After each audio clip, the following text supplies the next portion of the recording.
Hi, I'm Amy Romeo of Amy Romeo Crafts, and in this video, I'll be showing you how to make these fun and festive holiday earrings using faux leather heat transfer vinyl and a Cricut. If you're ready to get started, let's go ahead and dive in. The SVG file for this project is available in my shop. It's part of my holiday faux leather crafting event where I'm sharing a brand new holiday SVG and video tutorial every day for 20 days. I'll leave a link on the screen for you so you can get the SVG, or you can visit amyromeo.com/holiday to see all of the event's designs. Let's go over the tools and materials we'll be using to make these faux leather dangle earrings today. I'll be using the Cricut Maker, but you could also use any of the current Cricut machines because the material setting I use to cut faux leather uses the standard fine point blade, which is included on all of those machines. The faux leather that I'll be using is some just solid white. You could use any color you'd like. This is on a roll, but you could also use faux leather on a sheet, and I'll link to all of my supplies for you. Then to cut out the designs, I'll be using some glitter heat transfer vinyl. You could use permanent vinyl if you prefer. You could also use regular heat transfer vinyl. And then I'm going to show you how to put a back on the faux leather earrings before we cut the faux leather. And this just makes the earrings look more finished and it adds a little bit of structure. I'll be putting some foil iron-on. This is Cricut brand and this is in the color Chrome. Again, you could use regular heat transfer vinyl on the back, or you could skip the back altogether. To cut the faux leather, I'll be using the purple strong grip cutting mat. And to cut the vinyl, I'll use the green standard grip cutting mat. If you're using the Cricut Joy for this project, you can use the Joy sized green mats that came with your machine. To press the heat transfer vinyl onto the faux leather, I'll be using my Easy Press Mini set to the low setting, which is just that bottom line. You could use a traditional Easy Press for this project set to about 265 degrees, but these earring pieces are pretty small, so it really is best if you can use something small and handheld like the Easy Press Mini. I'll also use my heat pressing pad to protect my surface, and then I need a cover sheet, so this is a large t-shirt sized Teflon cover sheet that I've trimmed down to a smaller size. You could also use butcher paper or parchment paper. I'm using some craft scissors, and I do like to have some curved detail scissors on hand. These are 4-inch curved scissors. You could also use embroidery scissors. These are great for trimming up any fuzzies on the edge of the faux leather. We'll use some blue painter's tape to tape the faux leather down to the purple mat to help us get good cuts. I'll use a weeding tool. You could use a hook or a pin pen, it's up to you. And then I'll be using some flat nose jewelry making pliers to attach the jump rings and the earring hooks to the earrings. And I'm just using 6mm jump rings, and I'm using some regular shepherd hooks earrings. So let's hop over into Design Space and let's walk through how to get our mats cut out, and then I'll show you how to make our earrings. So starting with a blank canvas in Cricut Design Space, you'll click on Upload and then Upload Image, and you'll browse to where the unzipped SVG files are for this project. I'm going to click on them one at a time. To select them, you'll see a preview first of the Ho Ho Ho earrings. Click Upload, and it's here in our recent uploads row, but I want to go and grab the snowflakes as well. So I'll just repeat browsing for the file, seeing the preview and clicking Upload. So now they're both here, so you can choose to cut one design or the other. I'm going to cut both of them at the same time just so I can show you how to assemble each of them. So I'm going to click on my keyboard on one of them. I'm going to hold the Shift key, and while I'm holding the Shift key, click on the second one, and that will select both of these designs to add to the canvas at the same time. So they'll come in sort of jumbled and layered up on top of each other. I'm going to drag the Ho Ho Ho's over here, and you can see that we have a with pre-cut holes version and a without pre-cut holes version for each design. And that's because while you may want to make earrings with this project, you may also want to use these designs to make decals or stickers or any other kind of craft. So I always like to give you a with and without holes version. Since we will be making the earrings today, and all of these little pieces are going to connect together with jump rings, having those pre-cut earring holes is really helpful. So with this grouping of the snowflake earrings selected, I'm going to ungroup so I can delete the without holes version from my canvas, since we'll be cutting the with holes version. And I'll just repeat that process here for the ho-ho-hos.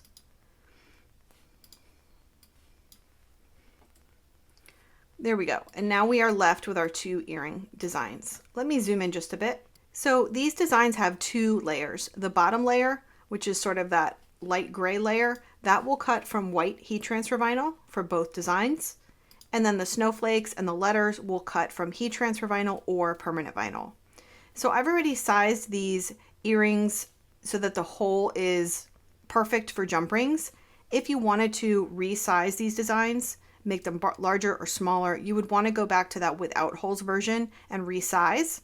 I also have a video that I will link to for you that shows you all about how to create your own earring holes inside of Cricut Design Space if that was something you wanted to do. But I'm going to go with these as they are, so I'll go ahead and click the Make It button.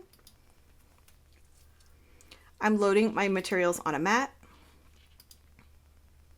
And here we will see Design Space has separated out our mats for us. So the first thing I want to do is mirror each mat, and that's because faux leather and heat transfer vinyl cut in reverse. If you were using permanent vinyl for the vinyl layer, then you would not mirror the vinyl mats, only the faux leather mat.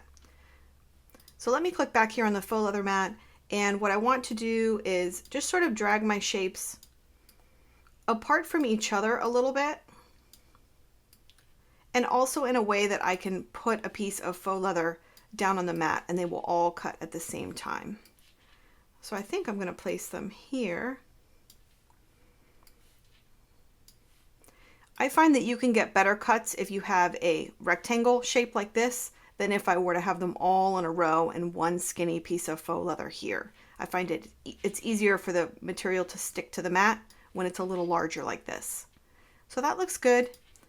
And then I'm just going to repeat the same process with the vinyl layers.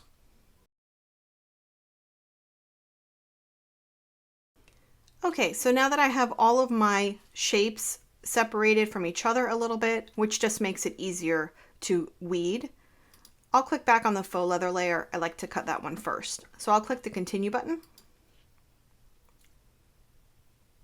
And I'll be cutting the faux leather using the faux leather paper thin setting with more pressure.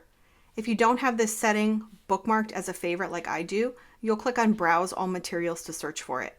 Keep in mind, if you're using the Explore Air 2, you'll need to turn your dial to custom before you can search for this setting. Then the other vinyl mats I will cut using the manufacturer's recommended cut setting for my material. I'm using glitter vinyl, so I will use that glitter vinyl setting. If you were using a different material, you would choose that setting. So let's hop over to my overhead camera. I first want to show you how we apply some heat transfer vinyl to the back of the faux leather.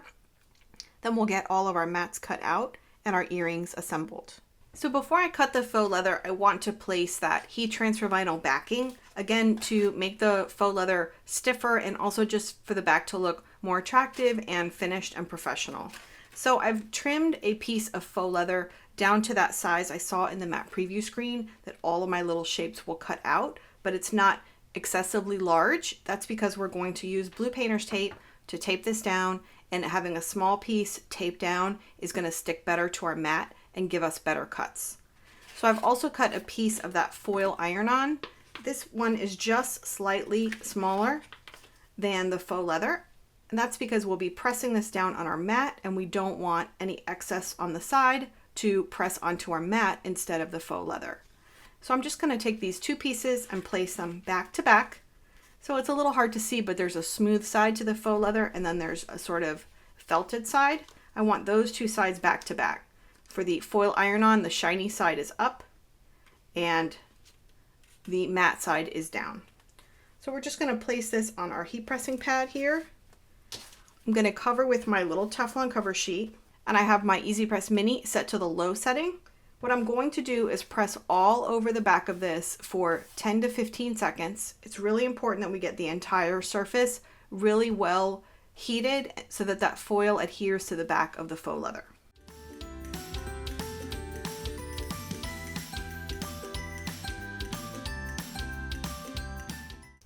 So I've pressed all over. I'm going to remove my cover sheet, and then I'm going to very carefully, while holding the faux leather flat, I'm going to try and lift up the edge of the foil iron-on cover sheet, and I'm going to start to peel back.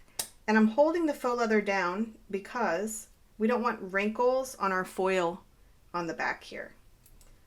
So if when you're peeling back you see any bubbling, lifting, that just means that you need to press for a few more seconds.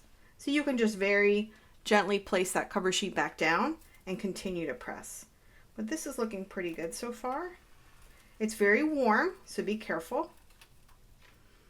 There we go. Let me see if I can show you. You can kind of see the texture of the faux leather coming through, and that's exactly what we want. But I do always like to press one more time now that that thick, clear cover sheet is out of the way. I do like to press one more time all over for about 5 seconds just to make sure that the foil iron-on is well on the back of the faux leather. And that's because if it's not, when we cut with the Cricut, the blade on the Cricut can cut the foil on the back, and we don't want that. There we go, that looks pretty good. So now we're going to take our faux leather piece with the foil iron-on on the back, or if you skip the foil iron-on step, that's no problem. Just take your faux leather pretty side down and put it right on your purple mat in the spot that those shapes are going to cut out that you can see in the mat preview screen. Press it down all over with your fingers, and then I'm going to use some blue painter's tape to tape the faux leather down on all sides. This blue painter's tape can be reused, and I like to use it instead of something like masking tape because it doesn't leave a residue on your material or on your mat. So we have the faux leather paper thin setting with more pressure all set to go. We're just going to load this into the machine and begin the cut.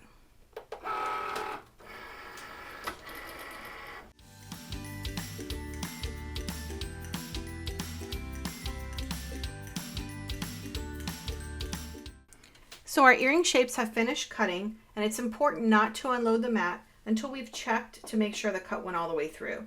So I'm just using my sharp weeding tool and I'm lifting up the edge, and you can see how this one pops up very easily. If it doesn't pop up easily for you, then you want to rerun the cut. And you can do that as long as you have not unloaded the mat. You can press the cut button and you can repeat the cut as many times as needed as long as you haven't removed your mat. If you are using the Cricut Joy, the option to rerun the cut will be on your screen in Cricut Design Space. But these look good, so I'm going to unload the mat, and I want to show you how they look with that foil on the back after it cuts. So you can see there's kind of some rippling on the edges, and that's from the blade going through the foil, but there's no tears. So that means that my faux leather and my foil iron-on were very well adhered together. If you have any tears along the edges here, then you needed to press your foil iron-on a little longer and with more pressure. But these look good, so I'll go ahead and remove them. And while that little ridged edge is kind of decorative, I want to flatten that out. So I'm just going to press the back of all of these shapes for just a few seconds again with my Easy Press Mini, just to smooth out those edges before we start making our earrings.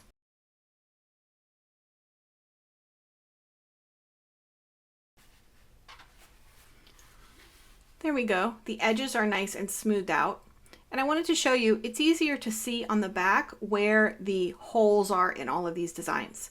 So remember, these are triple stacked dangles. So they're the top two designs in each earring have two sets of holes, and then the bottom one only has one hole. And these are all the places we're going to connect jump rings. So your earring hook will be up here connected with a jump ring. These two parts will connect with a jump ring, and then these two as well. So just make sure that you're sort of keeping track of your designs before you start pressing. I'm just going to organize them quickly so they're all in the right order. There we go. And just a word about the little holes. So we're going to see with our sharp weeding tool if these holes cut all the way through. If they didn't, don't worry about it. We'll use a 1/16 inch hole punch, and I'll link to this for you. We'll use a 1/16 inch hole punch to punch our holes again. And the great thing is now we have a location to know where to punch because the Cricut made that little mark on the back. Okay, so now I'm going to return to Design Space and I'm going to cut out all of my vinyl mats and weed out the layers, and then we'll start to put together the earrings. So I've cut a little piece of glitter heat transfer vinyl. in the size that will cut my shapes out completely. This is a great project for scraps, by the way, because these little pieces are so small. I'm going to put my glitter vinyl pretty side down, shiny side down on my green mat, and I'll cut these using the glitter vinyl setting.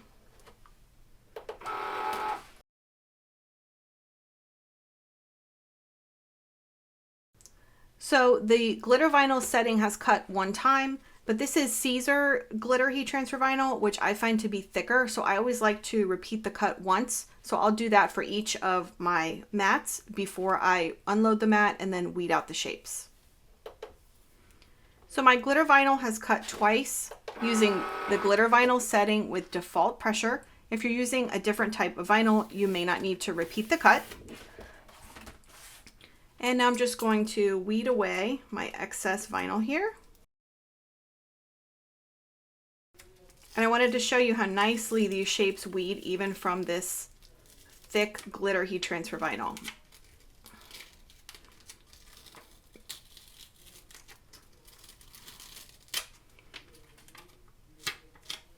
There we go. So I'm going to go ahead and cut the other 2 layers. And then when we come back, I'll have them all cut out and weeded, and we'll be able to start pressing our earrings. So I've gone through and cut all of the vinyl layers and weeded away all the excess vinyl, and then I pulled up the original art in Design Space on my screen and I laid out all of my shapes in order. Remember, some of these shapes have 2 pre-cut holes and some only have 1, so you're going to want to use the correct layer, whether it's the top, the middle, or the bottom row. So I've got those all lined up. I have my Easy Press Mini set to the low setting again. And I'm just going to start pressing.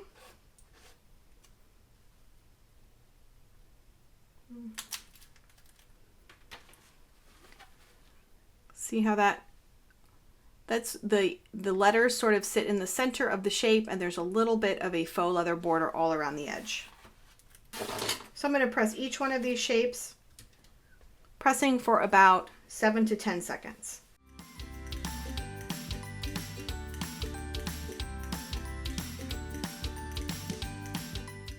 So I've pressed the layers for the ho ho ho earrings, and now I'm going to press all of the snowflakes.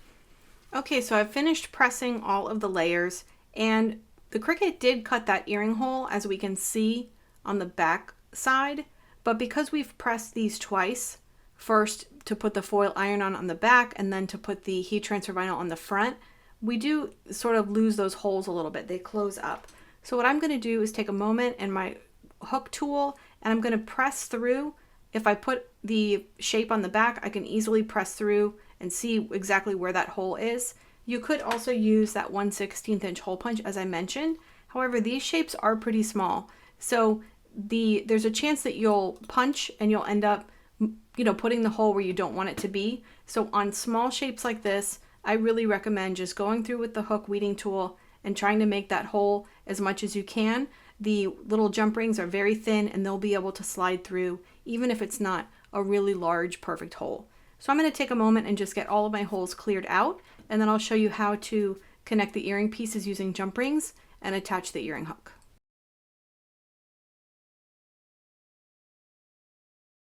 So I've poked through all of the holes on the faux leather, and I've started turning my earring hooks. That little bottom jump ring needs to turn so that our earrings will hang straight. And let me show you how I do that. This bottom loop here on the earring hook, I'm going to use my flat nose pliers and just grip and turn 90 degrees. And now when we dangle our snowflakes or our letters, all of those shapes will hang straight from the ear. So I have my 6mm jump rings ready to go, and now we're just going to start linking together the earring pieces. So I'm going to open up a jump ring, and the jump rings, these are 6mm size. You could go a little bigger, you could go 8mm if you wanted to. The top of the jump ring is facing up, and I'm just gripping with one plier on the left-hand side at the 9 o'clock position, and then you'll grip also at the 3 o'clock position and just twist one wrist. It doesn't matter which one. I'm left-handed, so I'm twisting with my left hand, but it doesn't matter which wrist you turn with. That opens up the jump ring, and I like to hold on to it with the pliers. So now I'm going to take my shape and just hook through with the jump ring. attach my earring hook, make sure it's facing in the right direction, and then I'll just close up that jump ring again. See how the earring hangs straight? And now I'm going to repeat that process just using jump rings to connect all of the other earring shapes one at a time.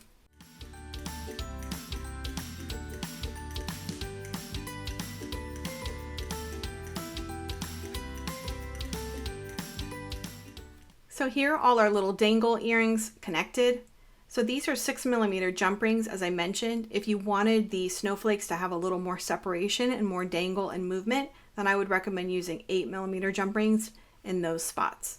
You could do the same thing over here. Aren't those cute? So our holiday dangle earrings are complete. I hope you like this project, and if you want to see the other great projects I've been creating and sharing in my holiday faux leather crafting event, I'll leave a link for you so you can check out all of the videos. Thanks so much for watching, and I'll see you in the next one.